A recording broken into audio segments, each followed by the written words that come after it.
ये देखें स्टूडेंट्स कि अब आपके पास एक स्क्यू सिमेट्रिक क्या होता है कि आपके पास ये ए मैट्रिक्स है। अच्छा जी, तो आपके ऊपर क्या है कि ए का ट्रांसपोज लिया जाए, इसका आप ट्रांसपोज लेंगे। तो ट्रांसपोज में क्या करते होते हैं कि रो को कॉलम में चेंज करते हैं। ये रो है आपके पास, तो 2 3 0 2 3 -2 0 1 -3 -1 एंड 0, ये आ गया आपके पास। लेकिन ये आंसर जो है वो आपका ए के इक्वल नहीं आया। क्यों नहीं आया? ये देखें कि यहाँ पर -2 है और यहाँ पे +2 है, यहाँ पे -3 है एंड यहाँ पे +3 है, यहाँ पे +2 है, यहाँ पे -2 है। तो आपके जो बस जो आ रहा है वो साइन का डिफरेंस आ रहा है, बाकी वैल्यूज़ आपके पास सेम है।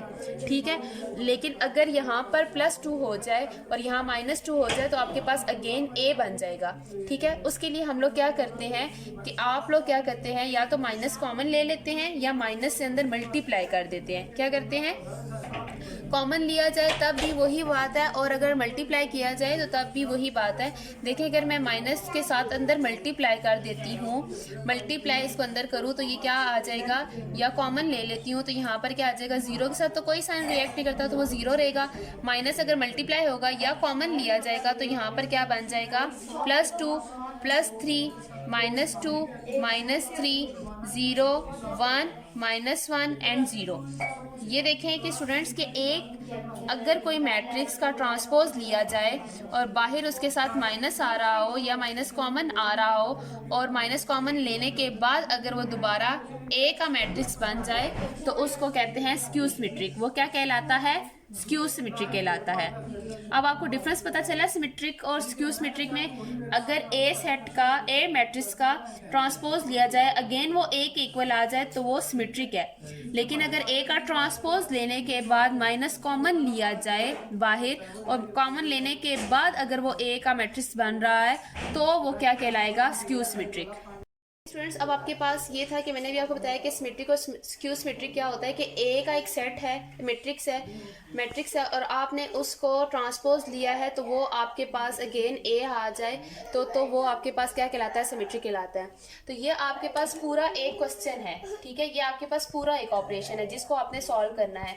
जैसे आपके पास क्या लिखा हुआ है कि ए प्लस ए का ट्रांसपोज, इसका ये मतलब है कि ए आपने लिया है 1 0 2 1 प्लस ए ट्रांसपोज क्या है, यही ए 1 0 2 1 का ट्रांसपोज।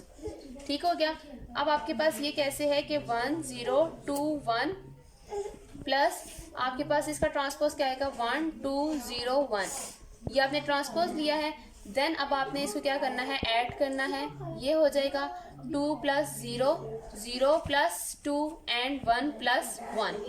ठीक हो गया। तो ये आपके पास क्या आ गया, 2 2 2 एंड 2। अच्छा, अब आपके पास ये क्या था कि मैंने आपको जैसे बताया है कि ए का अगर ट्रांसपोज लो वो इक्वल टू ए आ जाए तो वो सिमेट्रिक होगा। ठीक है, तो आपके पास ये देखें कि वो जस्ट ए था, तो यहाँ पर a प्लस ए ट्रांसपोज है। इसका ये मतलब है कि आपके पास ये जो पूरा ऑपरेशन है इसको सॉल्व करने के बाद ये आपने ये सॉल्व कर दिया और आपके पास ये आंसर आ गया। अब सॉल्व करने के बाद इसका आपने ट्रांसपोज लेना है और इसका आंसर क्या आया है, ये आया है। आपके पास ये इसका ट्रांसपोज लो और ये आपके पास इक्वेशन 1 बन जाती है। ठीक है स्टूडेंट्स, अगर तो आंसर इक्वेशन 1 के इक्वल आ जाए तो आपने क्या करना है, बल्कि आप इसको नेक्स्ट स्टेप में ले जाए। ये आपके पास इक्वेशन 1 बन गई है, ये जो आपके पास आंसर आ गया, पूरा ऑपरेशन आपने ये वाला सॉल्व कर लिया। ठीक है, अब आपके पास इक्वेशन 1 बन गई है तो आपके पास क्या है कि a प्लस ए का ट्रांसपोज का होल का ट्रांसपोज। अब आपके पास क्या है कि 2 2 2 एंड 2। अब आपने इसका होल का ट्रांसपोज लेना है और अगर इसका आंसर इक्वेशन 1 के इक्वल आता है तो तब आपके पास ये सिमेट्रिक होगा। इस पूरे ऑपरेशन का जो आप सॉल्व कर रहे हैं तो आपके पास क्या आ गया, ट्रांसपोज में क्या करते होते हैं, रो को कॉलम में चेंज करते हैं। तो ये आपके पास रो है तो ये आप कॉलम में लिख देंगे, सेकंड रो को सेकंड रो में लिख देंगे। तो ये आपके पास आंसर क्या आया है, सेकंड इक्वेशन आ गई है।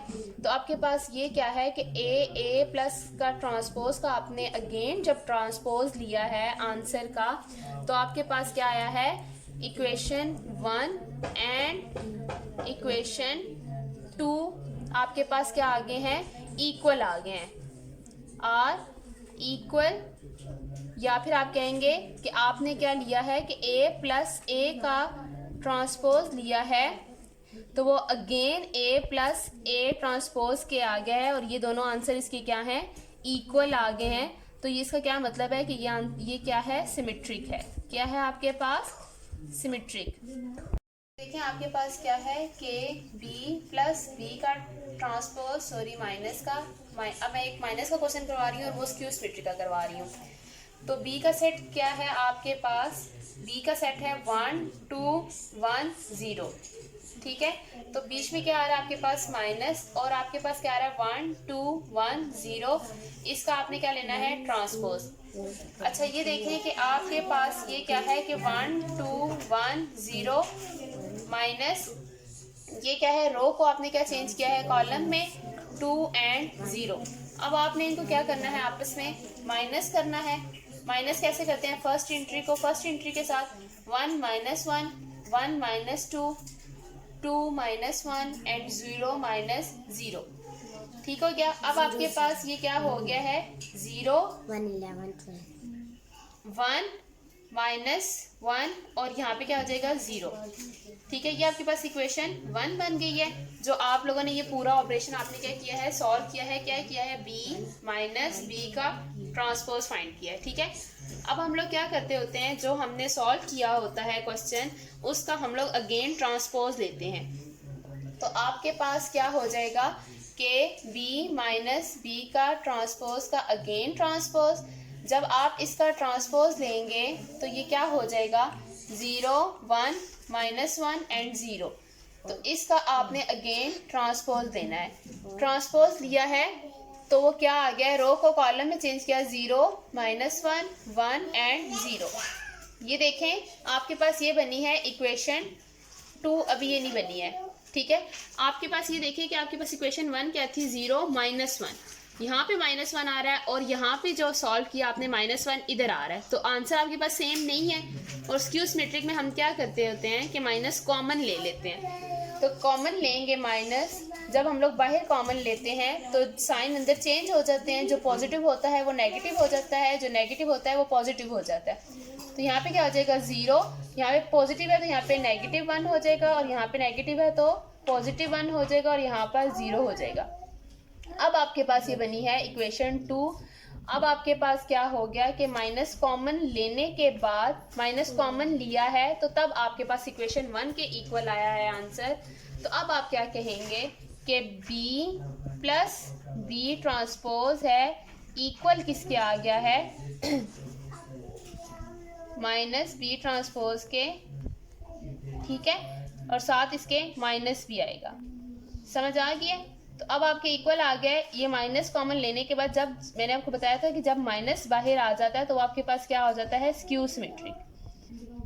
समझ आ गया, ये आपके पास स्क्यू सिमेट्रिक है।